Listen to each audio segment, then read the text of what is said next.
Welcome to Freethought Matters. I'm Annie Laurie Gaylor. And I'm Dan Barker. Annie Laurie and I are co-presidents of the Freedom from Religion Foundation, which produces this weekly TV talk show. You can join the foundation and help us in our work to keep religion out of government and educate the public about the views of non-believers, or ask for a sample of our newspaper, Freethought Today, at ffrf.org. We are so pleased today to introduce our distinguished guest, Eleanor Clift, and we're going to talk with her about her career as well as the centennial of women winning the right to vote. Ms. Clift went from a secretary at Newsweek to becoming Newsweek's White House correspondent. And she was on a variety of other beats, including the magazine's election team. She's perhaps best known as a panelist on the syndicated talk show, the McLaughlin Group. It doesn't mean justice has been done, and if there is justice in this country, the Justice Department will act with swiftness and bring civil rights convictions. Well, and I have faith in the system. I think it will happen, and I will applaud that. After a hiatus following the death of host John McLaughlin, we're glad to report that this syndicated talk show has returned to public television this year. Eleanor Clift has appeared as herself in several movies, including Dave, Independence Day, Murder at 1600, and the CBS show Murphy Brown. She's the author or co-author of several books: Selecting a President, 2 Weeks of Life, a memoir of love, death, and politics, Madam President, Blazing the Leadership Trail, War Without Bloodshed, The Art of Politics, and the book we're going to focus on today, Founding Sisters and the 19th Amendment. She's now writing for the Daily Beast, and Eleanor Clift has previously spoken at 2 conventions of the Freedom from Religion Foundation, and we're so delighted to see you again today, Eleanor. Right, glad to be with you virtually. We can't do it in person this time, but virtual life is serving us pretty well in this pandemic, I must say. Well, we have met in person a few times. You spoke for a number of our conferences. And of course, we saw you for years and years, especially in the original McLaughlin report, which must have been a lot of fun. What was it like struggling to get 2 words together in that show? Well, that was back in the day when male talk show hosts didn't really concern themselves much with diversity, gender diversity, racial diversity, any kind of diversity. And so when the world started changing, and I would say when the abortion debate became political, you couldn't have 5 men sitting around. And so women were brought into the debate because the men were discussing what they thought women's issues. And so, I mean, when I say these things today, young women look at me like I'm from another planet, but that is what it was like. And so John McLaughlin, who was a former Jesuit priest, and the Jesuits are known as the Green Berets in the Army of God, he was very booming voice, very certain of all his opinions. And he realized that he needed to bring in a woman's voice. And I was not the only woman he tried out, but he did keep coming back to me, and I eventually became a regular on the show. But I remember my first appearances, and I would say something, and they would kind of, look at me somewhat politely and let me speak, and then they would simply go back to what they were doing. They really did not involve me initially. It wasn't until they felt they could throw a punch at me and that I would respond that I became, part of the show. So it was a great experience. And at the time, I didn't realize how iconic the show was or would be. But it really was the sort of the granddaddy of the political talk shows that we see today. So we men are going to tell you women what your concerns are all about, right? So right, exactly. So we knew your husband, Tom Brazaitis. He was a lifelong member of the Freedom from Religion Foundation, a card-carrying member, and I think that's how we initially met you. And Yeah. he died, was it in 2005? Wasn't it like the day before Terry Schiavo died, which prompted you to write that book, 2 weeks, what was it, 2 weeks of life? 2 weeks of life. Yeah, he died. I don't remember if it was the day before. It was shortly before. And Tom, as you knew him, it was always a very competitive person. On the basketball court, playing golf, even with me sometimes, running or playing golf or something like that. And so I thought to myself that he beat Terry Schiavo to the pearly gates, and that would probably please him. But Tom was a fellow journalist, and he was one of the few male journalists who took the women's movement seriously, and he did a lot of early and good coverage on women entering the political life and really taking their place, our place in society. And he was a very graceful writer. I mean, I admired him so much. And when I started writing a column initially for Newsweek online, and then for the Daily Beast, he was always my first reader and a very gentle critic. He would say, "Eleanor, this isn't your best work." That was about as tough as he got, but I got the message. And you and he wrote you co-wrote some books together, didn't you? You and he? We did. And he was a newspaper guy, worked for the Cleveland Plain Dealer. And he didn't really get to work until the deadline was right in front of him. And I was with a weekly news magazine, so I started working earlier. And so I think the only fights we had were when I thought he wasn't getting sufficiently worked up about what we had to do. But he was a good conceptual thinker and was really responsible for a lot of the narrative that we were able to put together. He was raised in the Catholic Church and went to a Jesuit college, which gave him a very good education. And he was a believer for well into his adult life, well into his 30s, I would say, before he started questioning. And so once he found your organization, he made he made it official to those who knew him that he was a recovering Catholic. I don't know what the phrase was anymore. He didn't tell his mother, who played the organ in the Catholic Church every morning, so there was no need to. But he drew great strength from the beliefs that you follow when he became aware that he was terminally ill, and took great solace in the fact that what he was entering into, he believed would be just like before he was born, and he was fine with that. So, I mean, he did not, once he was in the foxhole of terminal illness, he did not suddenly change his mind about his views. He became stronger in them, actually. We were so glad we got to meet him, Eleanor. And it seems like you've been surrounded by some skeptical male family members your entire life, because I think you told us an anecdote about what would happen when you and your mother would go off to church on Sunday morning. What would your father say? Oh, my father would say, "I can sleep at home." Yeah, he didn't join us. That's right. Pretty good quip. So you mentioned young women today are so shocked about what women in your generation at their age had to go through. In the preface of your book, Founding Sisters, about the fight for the 19th Amendment, you talk about what was the impetus for writing the book. It was actually, I think, Helen Thomas, a sister White House correspondent, but you have quite what you call a Cinderella story yourself.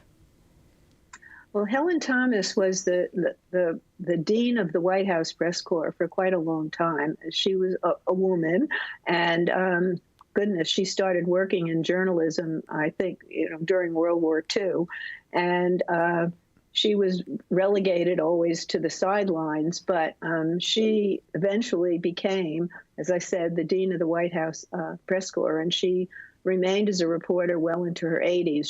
She made some unfortunate remarks having to do with the Israeli-Palestinian conflict that led to her losing her White House coveted seat and so forth. But she will always be remembered as the woman who said, "Thank you, Mr. President." She ended press conferences from the time, I think, of the Kennedy era onward. So, and we were on a panel together, and she was struck by how little young women today, and that today now was 20 years ago, how little women even then knew about the struggle that had gone on before for them to gain the right to vote. And she was very frustrated that young women didn't seem to take the right to vote and the duty to vote seriously. And so when I got a call from a publisher asking if I wanted to write a book about the 19th Amendment, I have to admit, I wasn't even sure what it was. I thought maybe it was prohibition. That was 18th Amendment. That would have been an interesting book, too. But I didn't know very much. In the schooling that I got, you saw a picture of a very stern-looking woman, usually Susan B. Anthony, one of the pioneers. And then it said, they marched for 30 years and they were given the vote. Well, it was 72 years and they weren't given the vote. They had to work very hard. So it was an adventure for me to learn about the women in the suffrage movement, and my own what I call the Cinderella story.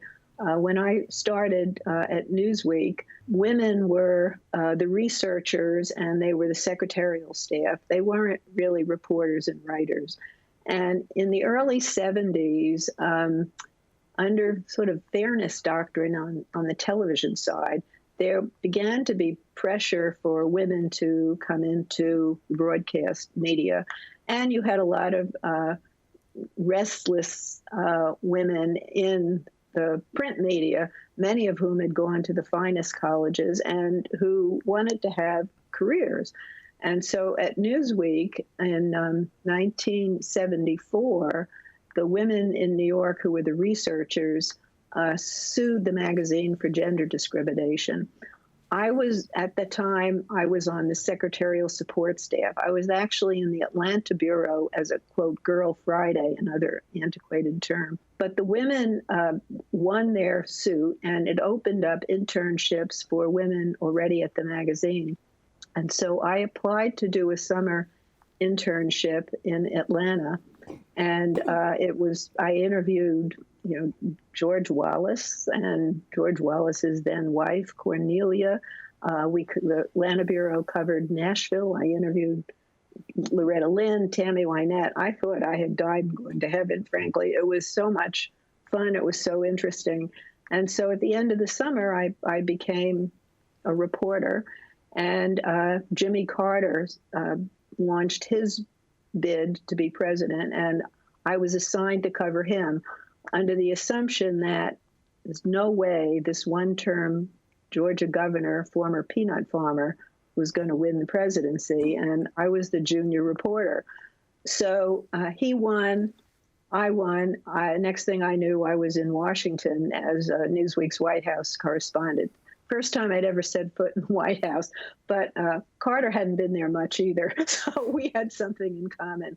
And so I call that my Cinderella story. And the rest is history. And yeah, and very, very fascinating history. And when we're going to take a break, we're talking with Eleanor Clift. And when we come back, Eleanor, we're going to talk a little bit more about your very graceful summary of the right to vote and that huge battle in your book, Founding Sisters.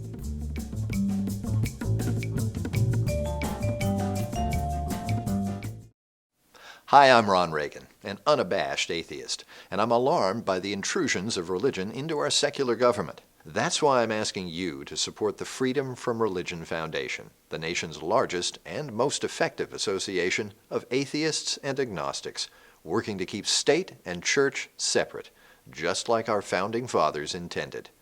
Please support the Freedom from Religion Foundation. Ron Reagan, lifelong atheist, not afraid of burning in hell. My name is Bill, and I'm an out-of-the-closet atheist, meaning I don't really care what you believe, and I don't really think that you should care what I believe.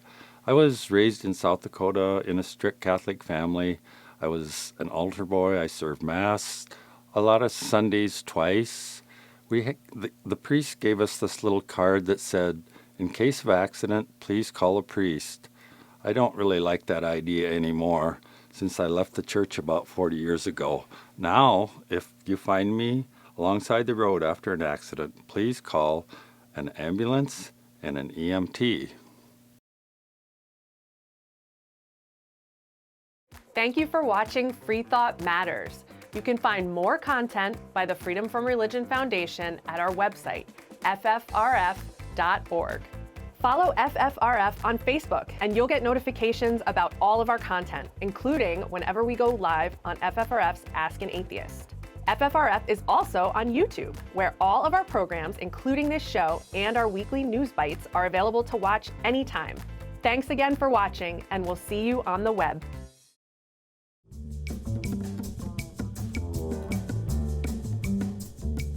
And we're back with Freethought Matters, continuing our conversation with the journalist and author Eleanor Clift. And Eleanor, we just passed the anniversary of the centennial of the suffrage, winning the right to vote for women. And you wrote a book, The Founding Sisters, and I just recently reread it, and I had forgotten all the drama, all the conflict, everything women had to go through.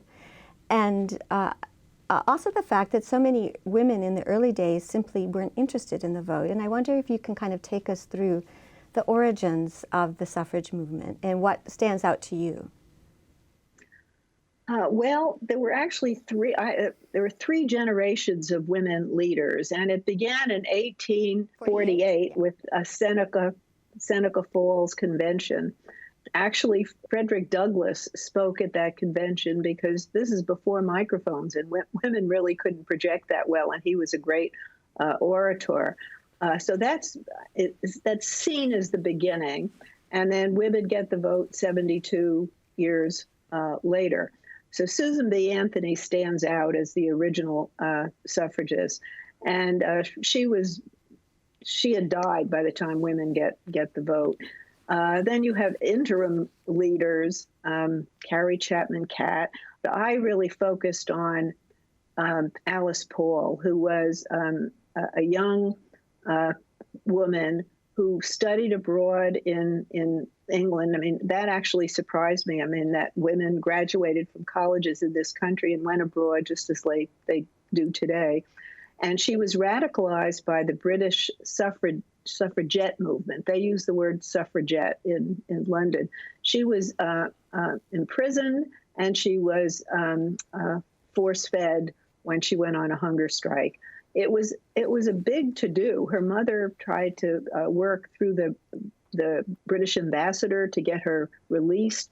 Anyway, Alice Paul comes back to this country, and she is totally radicalized. And by then, the American suffragists were pretty complacent. I mean, they were doing their thing, but they weren't pushing. They weren't creating what John Lewis would call good trouble. And so Alice Paul organizes the first demonstration of a presidential inauguration. And in those days, the inauguration day was in March 3rd. And she organizes a parade. It was some 20,000 women in their nurses' uniforms, in their factory clothes, in their academic gowns to show that they were part of American life. And they marched along Pennsylvania Avenue. And at that time, there were a lot of saloons lining Pennsylvania Avenue, and a lot of disgruntled men were getting drunk, frankly, in those saloons. And they were yelling epithets at the women, and they were throwing tomatoes. And it turned into a real disaster. But it was also beautiful. At the head of this parade was Inez Mulholland Boissevain, the most beautiful suffragist, on a white horse. And it was choreographed beautifully, but it ended in violence. And Secretary of War Stimson at the time actually called out a cavalcade from nearby Fort Myers because the D.C. police just stood back and didn't do anything. There were congressional hearings, and the D.C. police chief lost his job. It was a big to-do, and the British suffragists thought that the Americans had gone too far, that this was, barbaric. Well, Alice Paul, she looked at it differently. She had the mind of a marketer, and she understood that the way that march was handled created sympathy around the country, among women in particular, and it brought notice to the suffragist movement, which had basically languished for some years.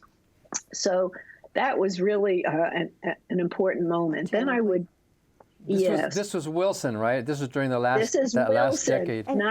1913. He had just been elected. So now fast forward. First, I think maybe just a comment that there was a bit of a racist stain, more than a bit, on that march, in that Alice Paul made black women walk at the back, which was... Well, that was the idea, but they didn't all abide by that. The very famous black suffragist from Chicago who wrote about the history of lynching, she managed to walk with her fellow suffragists where she belonged. No, there definitely was an element of racism throughout. The white suffragists made deals later on because they needed the votes of Southern members of Congress, and so it's not a pretty picture. And Frederick Douglass was a loyal supporter of the suffrage movement. He felt really betrayed by Susan B. Anthony. But if you fast forward to Wilson's second term, he now is reelected. The country is also plunged into the First World War, and the women are getting impatient. And America is now in Europe, fighting for freedom and democracy and denying it at home to half the population. So that's when the women started picketing the White House. And Wilson was indulgent initially, but his wife, Edith Galt, thought the suffragists were disgusting creatures. And so at some point, Wilson goes along with the D.C. police, basically arresting women for loitering or blocking the sidewalk or whatever. And they're jailed at the Lorton Workhouse in Virginia and in the D.C. jail in rather unspeakable conditions. And, what outraged the public a lot was they were jailed with black women. And so there you get that racist element in there again. But the women who were picketing tended to be upper-class white women whose husbands were big donors to Wilson. And so Wilson came under pressure, and he at one point issues a blanket pardon, thinking that would end it, but they simply go right back to picketing. And, Alice Paul finally was also arrested and again subjected to force feeding, which is a brutal process. And Lucy Burns, another very well-known suffragist from this period, she was jailed perhaps 6 times and long sentences.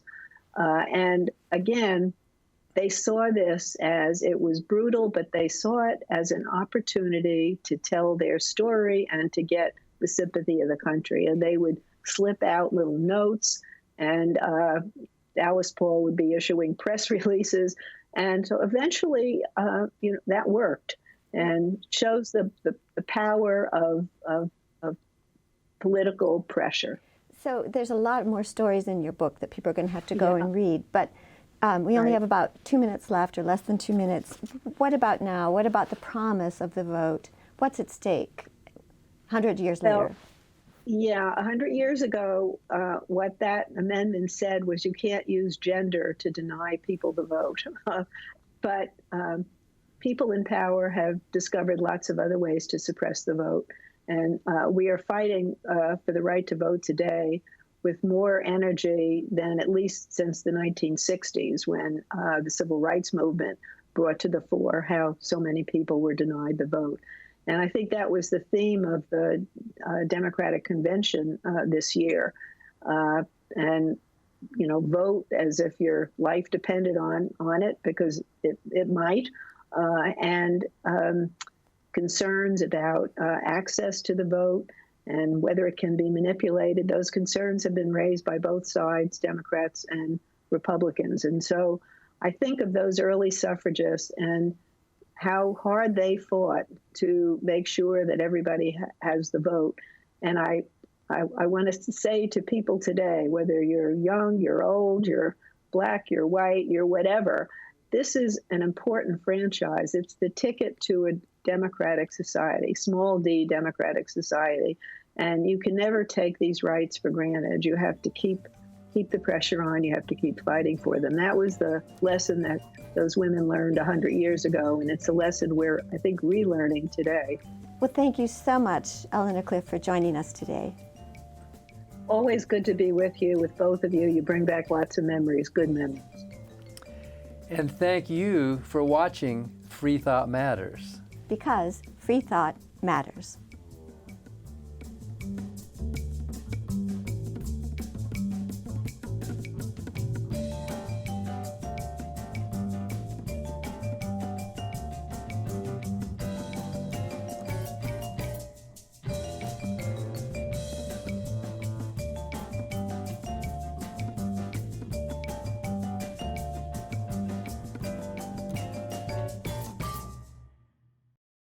Hi, I'm Steve Pinker. In my book, Enlightenment Now, I show that the world has become a better place as reason has been overcoming superstition and tribalism. But the values of the Enlightenment are under attack. That's why I'm a proud member of the Freedom from Religion Foundation, the nation's largest association of free thinkers working to keep state and church separate. Please join me in supporting the Freedom from Religion Foundation to ensure that our government is driven not by religion, but by reason.